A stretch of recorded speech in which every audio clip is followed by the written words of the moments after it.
Mais il faut revenir à l'actualité très quotidienne avec vous, Ashley Chevalier. Parce qu'avec l'arrivée de l'hiver et du froid, la situation des sans-abri est évidemment beaucoup plus difficile. Et nous avons choisi ce matin d'accompagner les membres de l'association Les Enfants du Canal qui s'occupent des sans-logis dans le 14e arrondissement. Contrairement à ce que l'on croit d'ailleurs, Ashley, le froid n'est pas le pire ennemi. Effectivement, les conditions météorologiques rendent la vie dans la rue plus dure, mais le vrai danger pour les sans-abri, ce sont les maladies et la violence. Clément, Emmanuel, vous faites des maraudes dans ce quartier du 14e arrondissement tous les jours, quotidiennement. 2 personnes sont mortes dans la rue ces 15 derniers jours. On vous imagine particulièrement attentif en ce moment.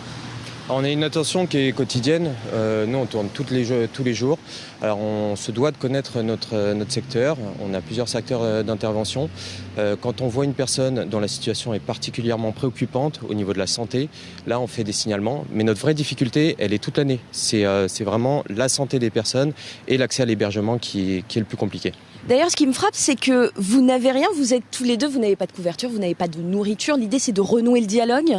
C'est ça, c'est de recréer le lien qui était cassé en fait. Si les personnes sont dehors, restent dehors et restent à la rue, c'est certes faute de moyens, mais aussi par épuisement, par découragement.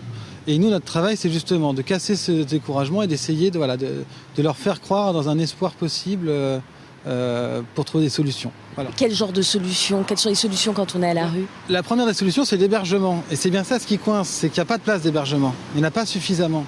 Donc pour les personnes, c'est compliqué de se projeter dans quelque chose de possible. Ensuite, ça va être les difficultés administratives et puis l'accès aux soins, qui reste un problème majeur aussi.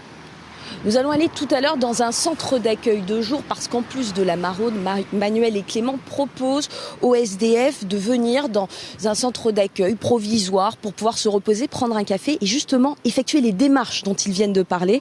On verra ça tout à l'heure. À tout à l'heure, Ashley, vous restez avec nous dans un instant, la suite de l'actualité. Gros plan sur François Hollande, un homme seul, mais de toute évidence, il va aller à la présidentielle, au combat. À tout de suite.